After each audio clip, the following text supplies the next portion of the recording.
create a lot of wall art on this channel, so in this video I'm bringing you my 15 favorite wall art DIYs that I know you're going to love just as much as I do. I started by dividing the canvas into two sections. The top would be 2/3 and then a bottom third that I left a little bit smaller. And then I'm going in with some hot glue and that macrame cord to create this kind of endless rectangle type pattern. You can also see that I marked the center there to help guide me as I did this. And I also found that you got the best look by placing the macrame cord a little bit closer together in the narrower parts of the rectangle, and then a little bit further apart on the wider ends of the rectangle. So you can kind of see what I'm doing right here. Now for this project, I am pulling inspiration from this photo I saw right here on Pinterest. I loved that art piece and I wanted to do something and kind of make it my own, so this is what I've come up with. And when I was done with that top rectangle, I kind of just left that tail there. You will see what we're doing with it in a little bit. Then I repeated that same process with the bottom section. However, I did start the tail opposite of how I started the tail on the bigger section. And I just wrapped that all the way around until I filled in this bottom third.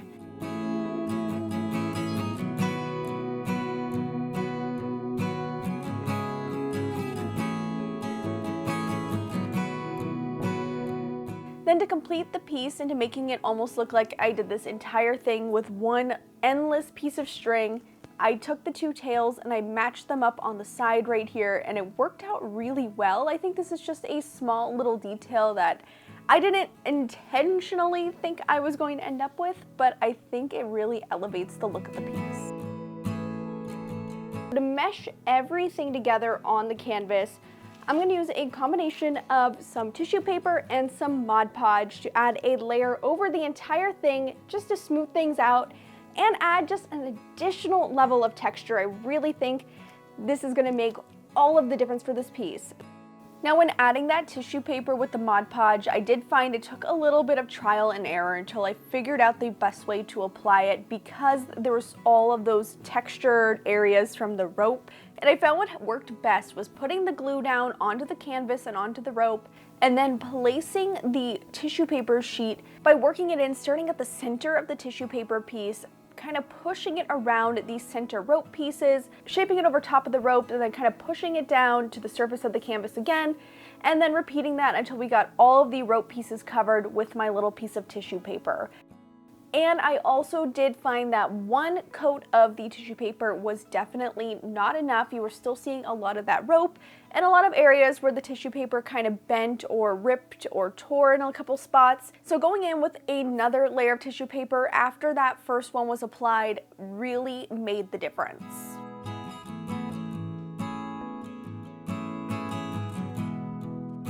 And finally, once the Mod Podge was dry, I painted the entire canvas with an off-white color, and as you'll see in the reveal clips, I decided to go in with a slightly darker off-white color for that little bottom section, just to add a little something, but you could definitely keep it all a solid piece.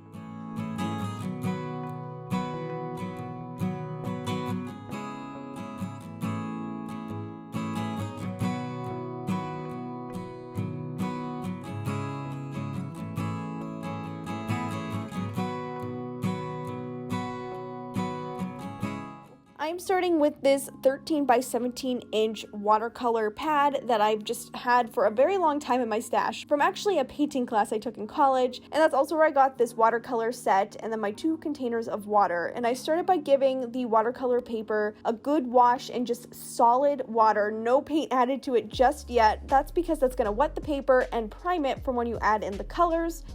And I wanted to give this paper a little bit of a background, so I decided to go with a mix of this brown color you see here and a little bit of a goldenrod sort of color, and I gave the entire piece of paper a wash with those paints.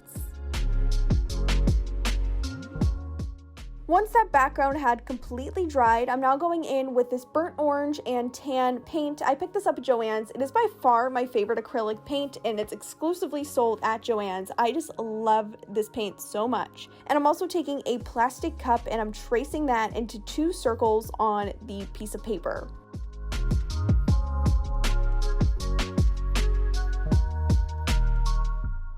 Then I'm using a very nice brush that I had that was actually sent to me by the company Plaid, and I'm so thankful for it because it works so well. I painted in these circles, and mixing together that burnt orange and tan created a very nice terracotta color, which is what I was going for this piece. But just like all of the projects in this video, they are so customizable to whatever colors you want to match your home decor, or really just to pick your favorite colors.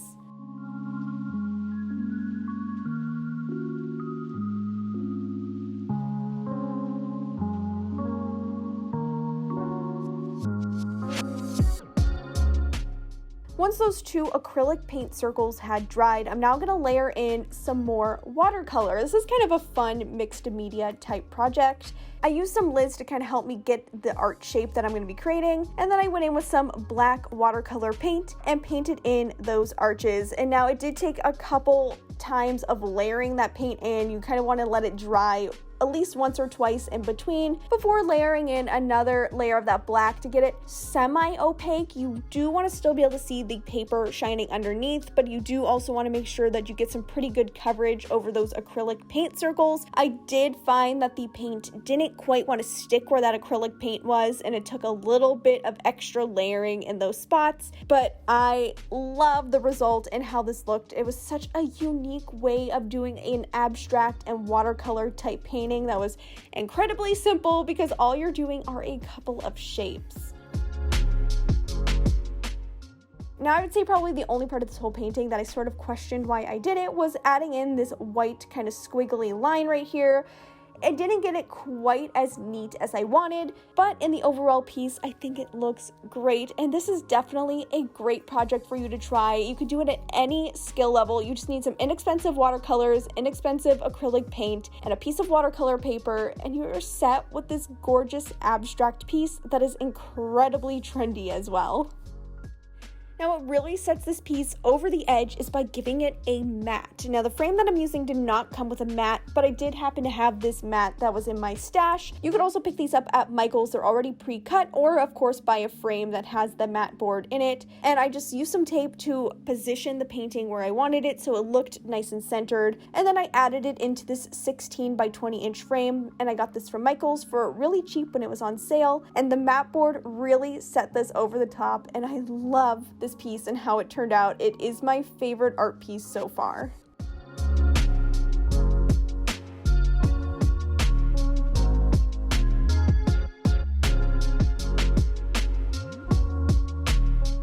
If this is your first time on my channel, hello and welcome. My name's Alli, and I post all sorts of DIY home decor ideas on a budget and a lot of renter-friendly projects as well. So if those are the things that you like too, don't forget to hit subscribe. I have a vision of using 9 canvases to create one large canvas. So I needed some room to spread out. I just think it's gonna add a little extra something that just a plain canvas wouldn't have. To create the initial design onto the blank canvases, I'm using a lid to one of my pans. However, you could use any sort of large circle. I added all of the quarter circles first and then used my ruler to draw the straight lines. This is the pattern that I was trying to create if you do want to duplicate this for yourself. For this project, I decided to go with a beigey peach color. I thought this would be really pretty. You could do whatever color you wanted. And I went and I painted all of the areas that would be basically not where the shapes that I drew were on the canvases. And I typically skip over the painting portion here, but I felt like this time lapse was super satisfying.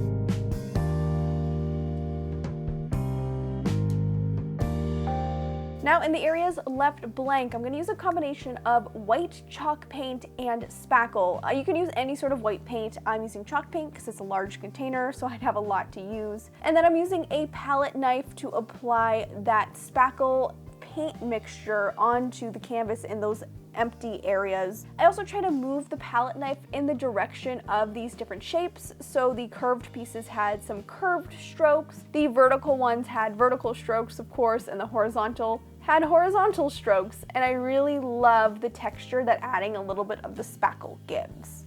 Once all of that was dry, I'm then using my staple gun and stapling all of the canvas pieces together to form one mega canvas.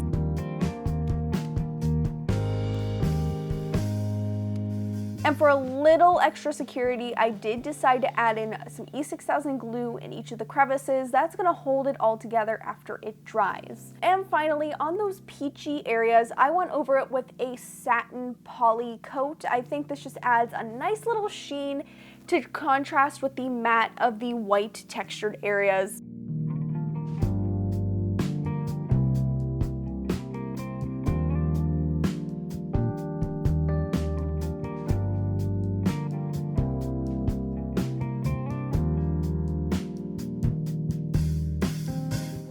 To start with fabric as the base versus a piece of paper or canvas, and I'm using a tea towel that you can pick up in the embroidery section of the craft store. I just had this on hand.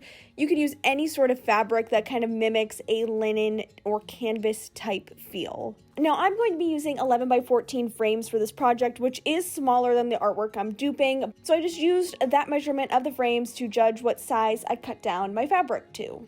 Now, to create that dyed botanical look, I picked up on clearance at Michael's this little eucalyptus stem. It was from their Christmas clearance. It was very, very cheap on sale, so I definitely recommend finding some sale floral because you are going to be ruining it. You won't be able to reuse it after this project. And just to hold everything in place to kind of get the placement of the leaves and the stems of everything, I just put a little bit of painter's tape on the back of the leaves and stuck them down to the fabric to hold it in place. Now, complete disclosure, the tape really didn't hold the leaves in place very well, but it did hold quite a few of them, so I do think that this was a very important step just to make sure that you can kind of picture your arrangement for this artwork. Then I mixed together this navy blue and denim sort of colored paint and also added a lot of water, basically turning this into something a little bit thicker than a watercolor, and it's to mimic the look of maybe using some fabric dye or an indigo dye. That is kind of the goal we're going for with this. Then all I did was take a round sponge brush and just dabbed it all around the leaves. I made sure to kind of focus on the leaf area first, that way that the paint didn't kind of bleed or get into the wrong spot. And just as you're working with this, you want it to be organic. You don't want the leaf shapes to be perfectly outlined with the paint. You do kind of want it to seep under the leaves and create this kind of just effortless dyed type of look where it almost is like you took the dye and you just sprayed it or poured it directly on top of the botanicals. Once all the paint was applied, I removed the florals and the painter's tape and I set the art pieces aside to dry.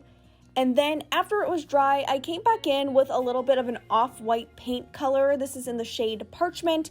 And I decided to do this just because the paint did run under where all of the stems on the florals were. And I wanted to bring that detail back into this art, and it really did help make these pieces come to life. And then after that paint dried, it was all ready to frame.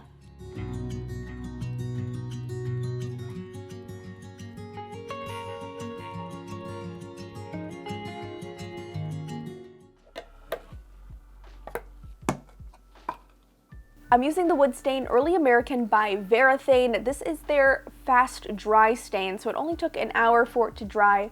However, I did let it go overnight.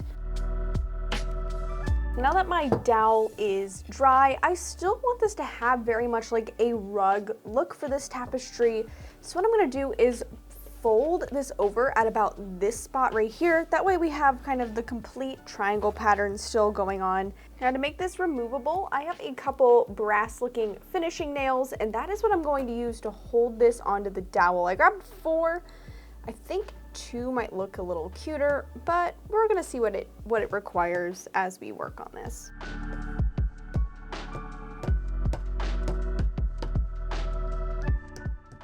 Once I had those brass nails in place, I flipped the entire tapestry over and then used some tiny little nail tacks like this and pounded those in around the back. I think I used maybe about 6. And what I also love so much about this piece is because I only used nails to attach the rug to the dowel rod.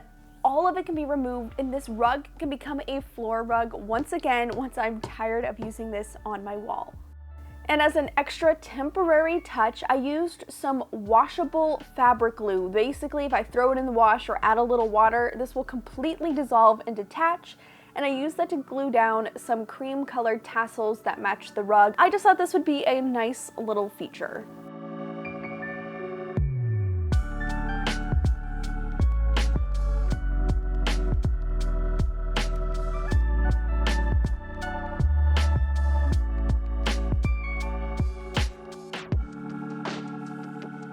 I started by drawing the horizon line on my watercolor paper, which is 2/3 down from the top.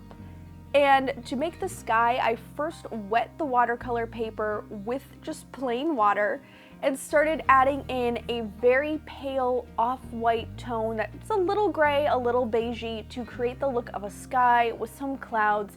I do apologize, it is kind of hard to see this step and how it picked up on the camera, but I just wanted to create a very pale sky that almost wasn't there or wasn't that noticeable. I wanted to create sort of a beachy scene with this, and what I did was take that paint, really diluted it with the water, and then just kind of started brushing it onto the paper until I got the look that I wanted. And I also layered it in areas where it got a little bit darker to create the illusion of depth in the scene that we're creating.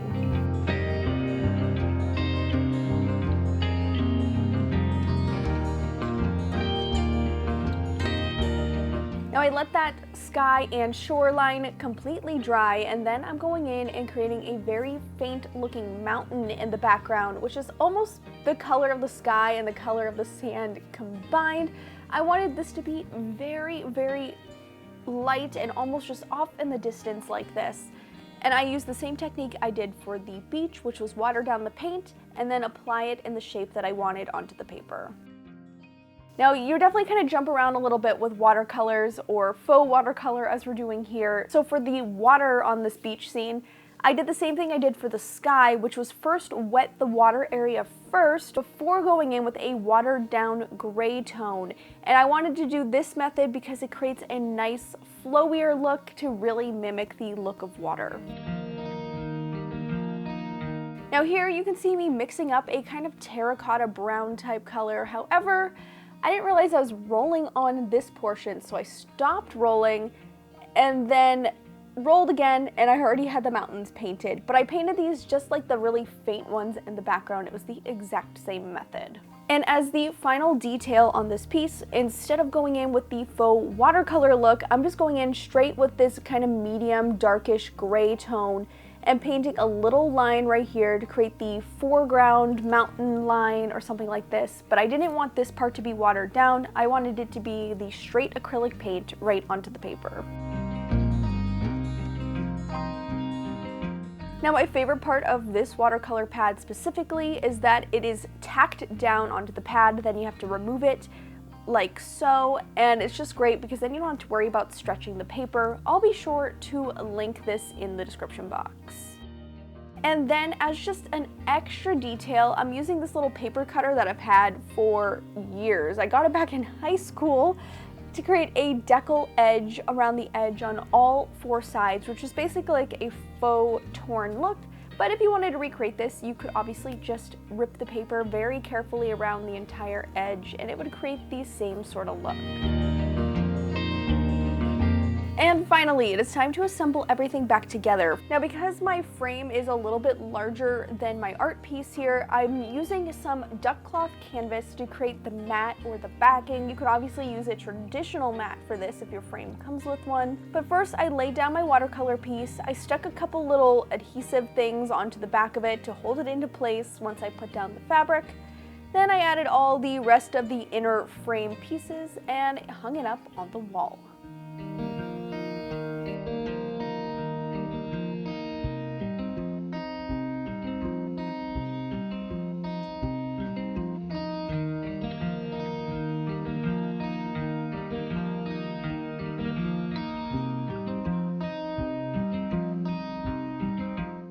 Next project, you'll need two 16 by 20 inch canvases, and I actually found it was cheaper to buy the pack with 5 canvases versus buying two 16 by 20 inch canvases. So I'm going to have a lot of canvases in this size left to use. Now I'm going to use a combination of this paint sample here, which is in the color Pale Bloom by Valspar, and a little bit of the Peppercorn by Valspar. I'm just using it because I have it, there's a lot of it, and I'm trying to use it up. And I don't know if this is the best thing, but I added in a little acrylic paint in that tan color as well, just to warm up the tones a little bit. And I mixed them together. and I'm simply going to give both canvases a nice even coat of this paint. I think it took me 2 to 3 coats to get full coverage, so you do want to make sure you mix up a lot of paint if you do this because you want a solid background. After I let all that paint dry, it was actually the next day for me, but you really only had to wait an hour. I mixed together the first layer of paint that's going to add some texture onto this canvas, and the secret ingredient is some all-purpose joint compound or drywall mud, and I mixed that together with some white acrylic paint, this khaki color acrylic paint by that top-notch brand that I love so much, and I mixed that all together, and then I set that aside because I did want to kind of mark off where I'm going to be adding the texture on this canvas, and this is a 12 by 14 inch frame, and I just use that as a template to kind of block out a rectangle between both of these canvases. Now the goal of this piece is to actually make it look like a cohesive, large rectangular piece that has been chopped down in half. Thus, we're using 2 canvases. Of course, you could do this entire thing with 1 canvas, you could do a very large one, you could just do one of the smaller ones, but I really liked the effect that doing 2 canvases kind of paired together gives this. It makes it look a little bit more high-end and intentional, and so I think it's a really cool project to do. And all you have to do is take a palette knife or an old gift card or something that just has a nice strong flat edge and begin applying it to the canvas sort of in a scraping type motion. Oh, you could also use a putty knife, like the kind that you use to apply drywall or spackle. You could pick those up super cheap at the hardware store. Just something with a nice flat edge that will apply this on, and you kind of can see here how it's creating a nice kind of sharp line but kind of textural look. And I'm also using this kind of flatter palette knife that kind of reminds me of like something you'd use to apply frosting. And I use that to sort of manipulate the layers of this white base of the joint compound on the canvas until I was satisfied with the texture and look that it gave. And really, I find that this stuff is so forgiving because it does have a little bit of a long dry time that you can really play around with it. You can move it, you can add more, you can even take some away from the canvas as you see fit. And it's really, really fun to just play with until you are satisfied with the look that you get. Now, joint compound takes a lot of drying time, so I find that it's worth just waiting 24 hours before you move on to any additional layering. For the next layer, I'm using a combination of that peppercorn paint, going a little heavy-handed on it, adding in some more of that pale bloom, along with a little bit of that burnt orange paint just to warm it up because the peppercorn paint is a little bit on the cool side and I wanted this to be a bit of a warmer toned gray. Of course, you could always buy paint in the exact colors you wanted. I am just working with what I have here in my stash to make this affordable and easy to do. Once again, I also added in some joint compound because I wanted to bring in more texture into this piece. And I repeated the same steps using the palette knife to start applying it, but instead of doing longer strokes, I did more kind of small, almost dab type strokes with the palette knife and only concentrated it on the bottom half of the canvas. I did not want to cover the entire white area that we already made, otherwise that would have been kind of pointless. But obviously you can go with whatever type of look or design that you want. It might be cool to kind of do a diagonal or kind of like a freestyle wavy look, or if you want to mimic the look of like a mountains or a landscape. And what I like about this piece too is it's fun to leave a little bit of the white from the first layer kind of peeking through the gray in a couple spots. Now, as you'll see, I originally left quite a bit of the white peeking through on the gray layer, and then I ended up going back in off camera and covering it up just a little bit more because I didn't like a whole bunch of the white, but it definitely gives a cool look, and it's totally up to you what you like and what you want your art piece to look like to match in your home. To complete this project, I did do some DIY floating frames for these canvases. However, this was my first time working my saw on my own and kind of getting the hang of it, so I do have a couple B-roll clips here of the process, but I'm not sharing a full tutorial in this video. I will link the tutorial that I followed in the description box. It was a really great blog post, and if you would like to see a full video tutorial from me in the future, just let me know in the comments.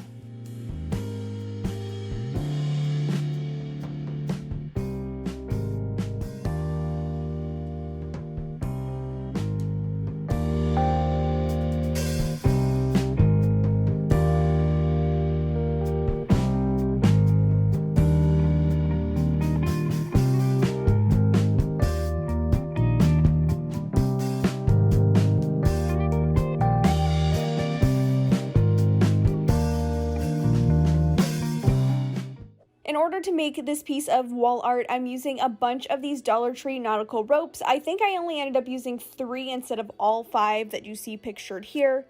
And I started using a piece of scrap Dollar Tree foam core that I already had on hand, and I traced a circle out onto it. You could use a bowl or whatever you might have that is a circular shape. This is actually one of those small Dollar Tree mirrors. And I used my scissors to cut it out. Craft knife probably would have been better, but you know, scissors work. And after I got the arch shape, I then shortened it down a little bit. And then I brought in a pack of the rope just to get an idea of how wide to make this arch that I'm going to be forming. And then use my ruler and then a smaller little bowl to form the inner arch.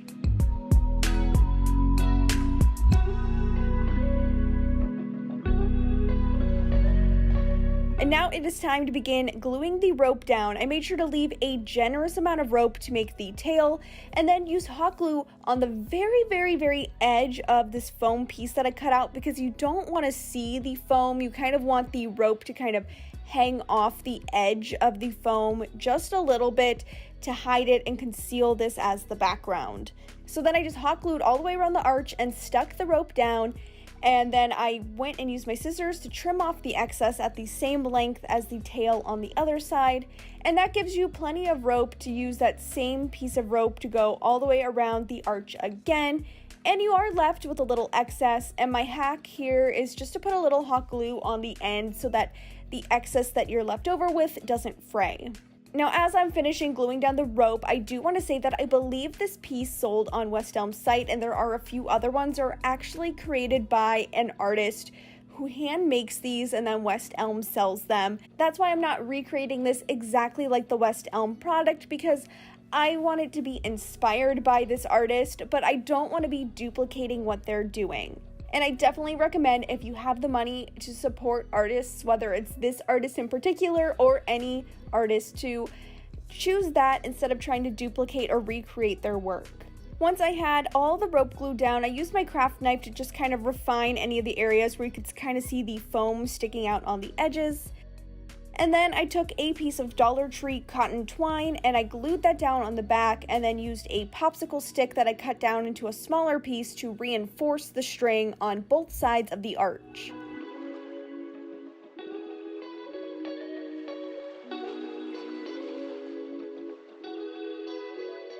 Now, the piece that I'm recreating had a piece of wood that kind of goes across the bottom of the arch shape. So I had this piece of bosswood in my stash from previous projects, and I just cut it down into a smaller piece. I didn't even measure it, so I'm not exactly sure how big this was. And I just used some hot glue to attach it to the front of the rope. The next step is to untwist all of the ropes up to the part where the foam starts. So I did that on all of the pieces.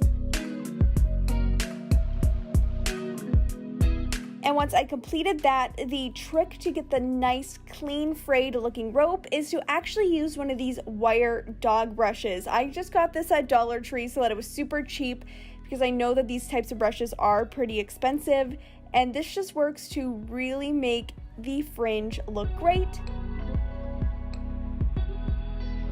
Then once it was hanging up, I gave it a little bit of a haircut, and that completes this project.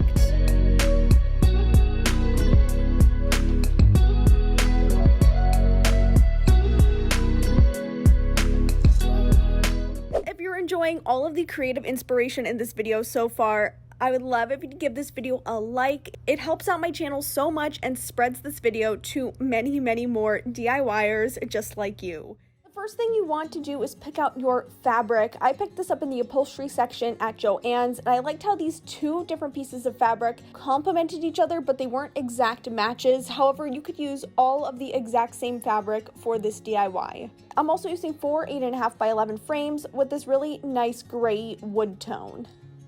First things first is to cut down your fabric pieces. I'm using some fabric scissors so that way it's nice and neat, and I'm cutting these down just to be a little bit smaller than the 8.5 by 11 sheets of paper that I'm going to be putting in the frames. And I'm using a slightly off-white tone of paper instead of like a stark white printer paper because I really didn't like the contrast of the stark white since this fabric is a little bit of an off-white and gray, and I just felt this matched a little bit nicer. And when cutting these pieces, I didn't try to make everything absolutely perfect. I want this to look like a vintage piece, like this is some vintage fabric that's been framed, or that it's kind of like a vintage rug that you've cut up and put on the wall. I'm pulling some inspiration from a couple stores where I've seen textile art like this, and I just love it, and it's so easy and affordable to make. I also went in with my fingers and kind of frayed away the edges on each of these fabric pieces just to bring in a little bit more character. And what I love about this project is it's so customizable. You could easily do whatever type of fabric you want. It wouldn't have to look like the type of fabric that I'm using here. You could use it based off of your favorite characters or colors or patterns or designs. It is so customizable. That is just why this is such a fun and easy project that makes such a big difference on your wall. Once I was satisfied with the look of the fabric pieces, I put some hot glue on each of the corners and pressed it down onto the paper backing, and I just repeated that for all 4 pieces of fabric.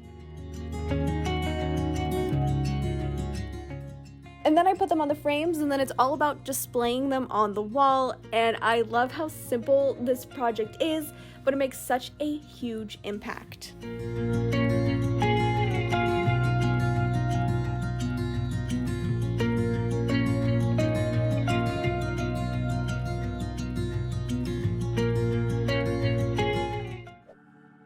To try a little bit of an unconventional art piece, so I picked up this 16-inch floral ring from Michaels along with some off-white wool roving. You can use whatever color wool roving that you would like.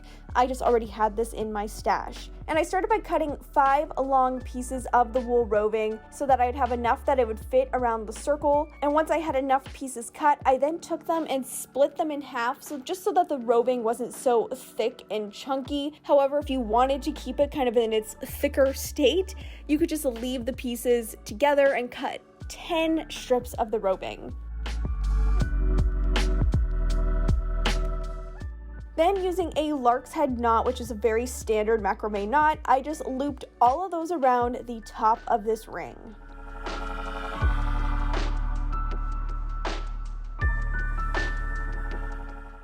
To assemble this kind of woven piece, we're going to be using another macrame knot, which is the double half hitch knot, and I've done this so many times on my channel. It is so easy. What you do is you take your wool roving, you put it behind the ring, then you wrap it up and around in a loop, then you kind of make another loop right next to it, and then tuck that tail in between kind of both of the loops that you formed. I'm going to link a video where this is so much easier to understand and explain, but it is such an easy process, and once you kind of figure it out and get the hang of it after doing it a couple times, I promise you this is one of the easiest macrame knots, and I just love the clean look that it gives.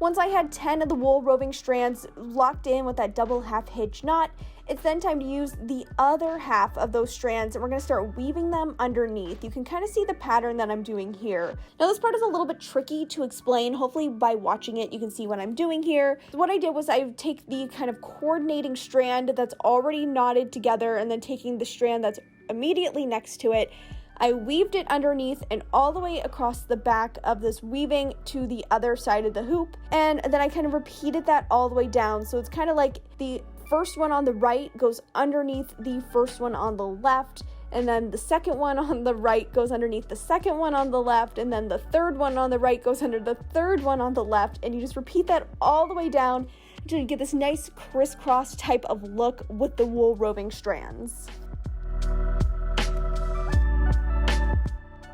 And once I was done with the weaving underneath, I just simply repeated that double half hitch knot again with the strands that are loose to attach them to the bottom of the ring.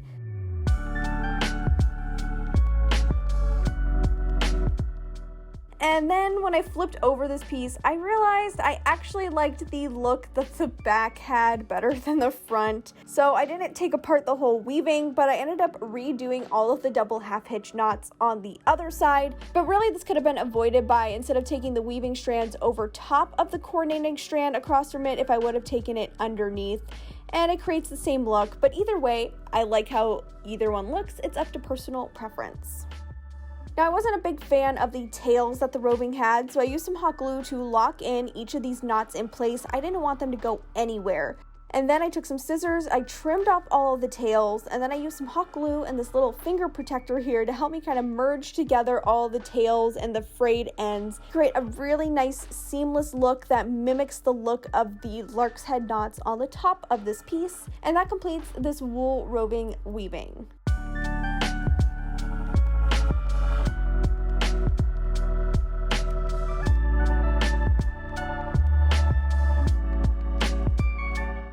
Dollar Tree product that is great for creating high-end looking wall art are their wall stickers. They have some really amazing patterns, including this sheet of butterflies.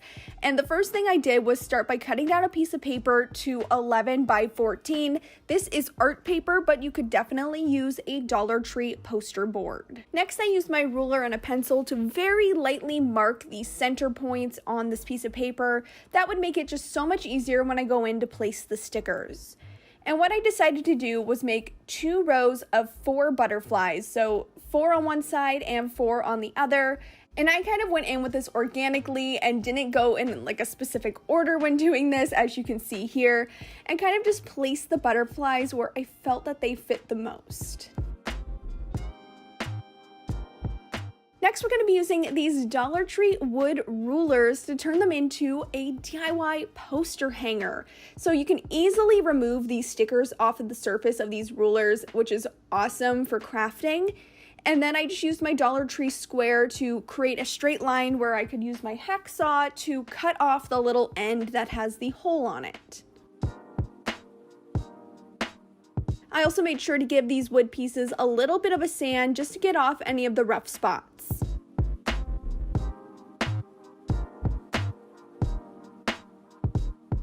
Now I'm going in with my favorite wood stain, which is Early American, and I gave both rulers a good coat of the stain and then just let it dry for several hours.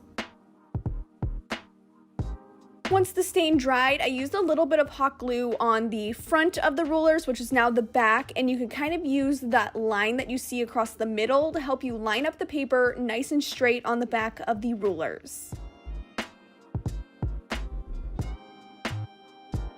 And finally, I used some twine to attach the back so this can be hung up on the wall, and that completes this really simple wall art. I think using the rulers to create the faux poster hanger look is a really unique and high-end way to hang up artwork on the wall, and I just can't get over how gorgeous these butterfly stickers are. Since this is already coming out of the frame, I figured why not just remove it.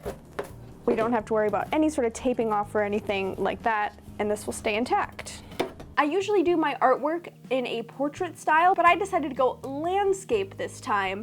And to prime my canvas, I am using some white chalk paint. Of course, you can also use gesso if that is in your stash, but this is what I had on hand, and this worked perfectly fine. Don't mind me, just trying to speed things along here. Now, one of the tried and true methods for adding texture to a canvas is with joint compound or drywall mud. I mixed this into a container I didn't care about with some white acrylic paint until it was a pretty nice consistency where it would spread easily but still have a nice thick texture that held on the canvas. Now, when I started applying the texture, I did it super intentionally. I'm gonna pop a little diagram on the screen here of what I did.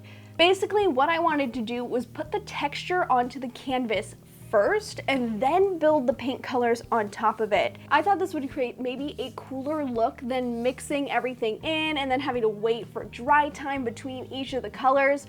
It just felt more efficient. It felt a little bit more different and unique than something I would traditionally do, and the overall result does turn out pretty well. Also, side note, my joint compound was a little old where I definitely need to replace it, and so it was a little chunky in some spots, which I wasn't the most happy about, but in the overall result, I think it does add maybe a little bit of an interesting texture. I don't know.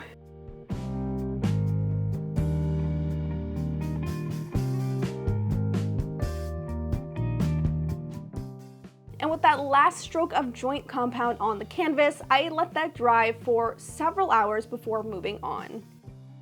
Now it is finally time to paint, and I'm starting with some white as my base, and then I'm layering in a couple other neutral tones. I will write what the paint colors I used in the description box if you are curious. And I just used my brush to mix it together and just started painting it onto the corresponding sections on the canvas. So this is the main backing color first.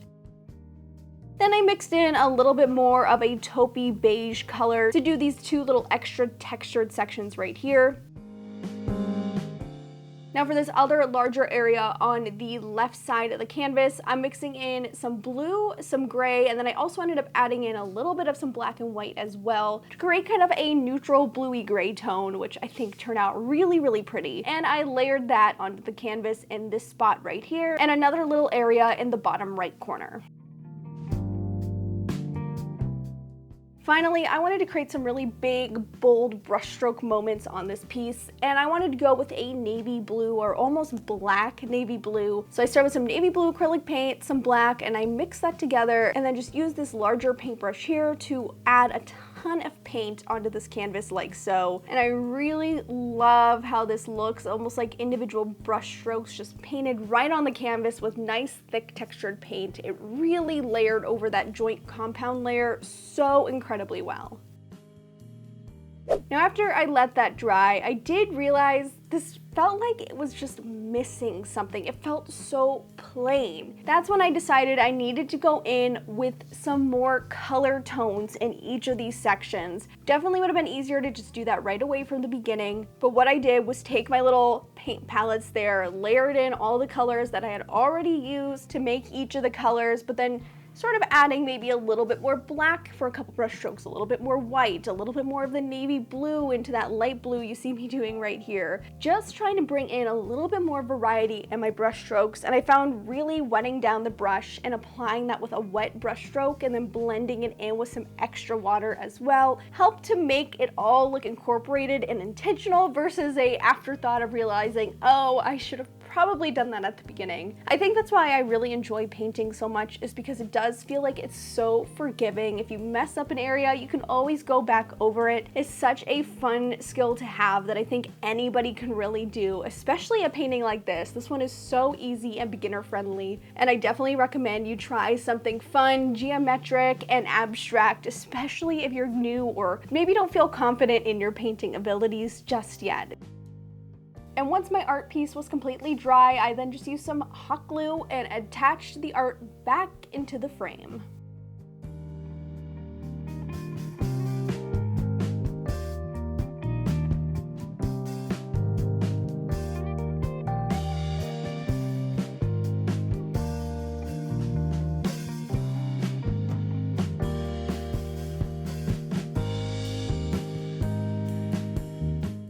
Using this pack of cork trivets and transforming them into a really cool and unique jewelry organizer. And the first thing I did was mark and then use my utility blade to cut one of the trivets down the center.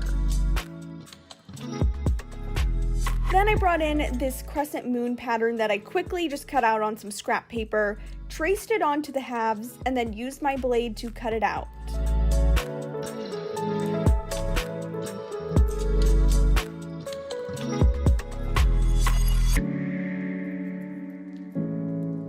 Now taking one of the full circles and my two little crescent moons, I used a popsicle stick and hot glue to secure them together in the back to create this really cool moon phase shape.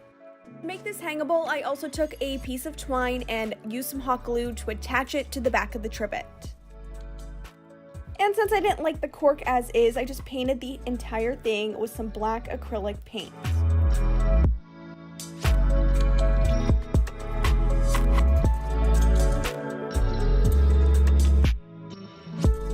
Now Now I thought this would be a really cool feature, would be to add some lighting in the background. I've been seeing different DIYs and wall decor pieces that are backlit like this. So I had some battery operated fairy lights in my craft stash and I figured this would work perfectly fine. And I decided to use electrical tape to hold this down, though that's not really the best bond tape. I just thought maybe that would be the safer tape to use, but I also think you could use duct tape. I just could not find mine. I have no idea where it went.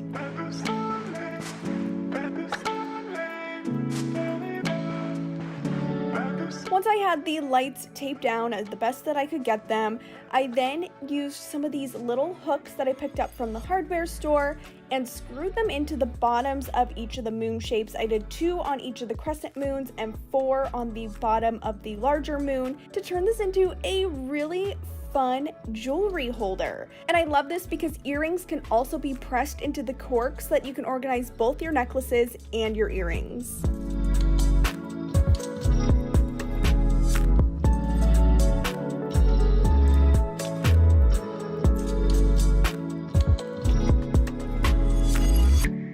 Really wanted to tackle this project based on this inspiration photo, and I wanted to recreate it in my own sort of way. So let's jump into the next project. So taking that frame, what I did was remove everything from the back till I just had the glass, and that was just to make it a little bit easier to mark off a nice rectangle in the middle. I made this rectangle just slightly smaller than what a 5x7 sized picture would be. You could also make this for a 4x6, you could get a bigger frame and make it for an 8x10, but I did want to stick to conventional measurements. I also took some painter's tape and masked off in that entire area where I marked with a Sharpie on the other side of the marking, because you will be able to remove that marking at the end. Now all I'm doing is taking some Mod Podge, it doesn't matter what kind of Mod Podge you use, and some gold leaf sheets. And I'm applying that down onto the frame using a fluffy brush to attach and adhere it to all the little nooks and crannies, and repeating that around the entire border of the frame, onto the glass, onto the frame itself, to create this cohesive gold look. But it looks so antique and unique because the gold leaf will always add this nice kind of wrinkly texture that will be so unique to your piece. And I love the look of this. I don't use it enough. I feel like it's such a great material to work with. And I did find too, you might want to practice just a little bit if you've never worked with gold leaf before, because it did get easier as I was working my way around the frame. I kind of perfected my technique just a little bit in applying it. So there is a slight learning curve, but nothing to be afraid of. And I just applied that all the way around and I let the whole frame dry overnight. And then what I did the next day was come in with a little more Mod Podge and then some more gold leaf in these areas where it didn't quite stick, and I just covered those up. And I let that dry once again for a couple of hours. And then very simply, to get that nice clean frame edge, I removed that painter's tape, and the frame and that gold leaf kind of mat that we've created comes to life. It's just incredible. Then I went in with a fluffy brush to remove all of the excess, and you're able to remove that marking on the back of the glass once this is all done. With a little bit of rubbing alcohol, it comes right off, no need to worry about that. And then you can place in whatever photo you want, and you have this really unique frame and art piece in your home.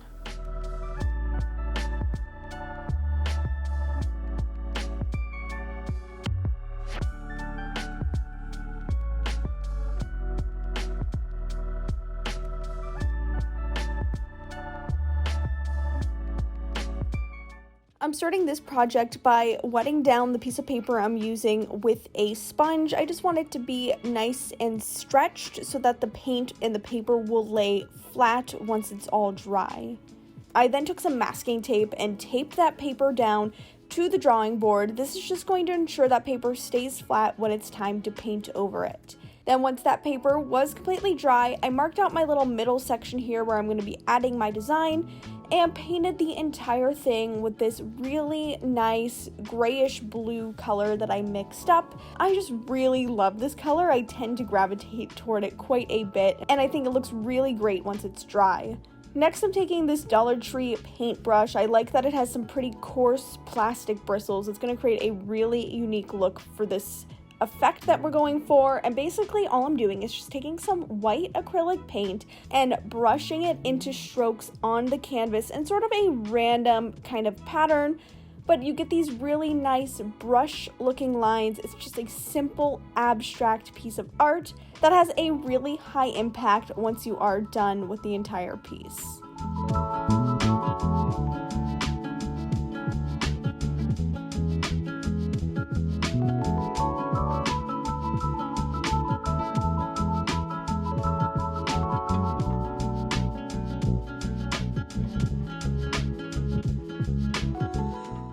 And that wraps up everything I have for you in this video. If you want to see another compilation, I've linked that on the screen, as well as another video that you might enjoy. Thanks so much for watching, stay crafty, and I'll see you next time.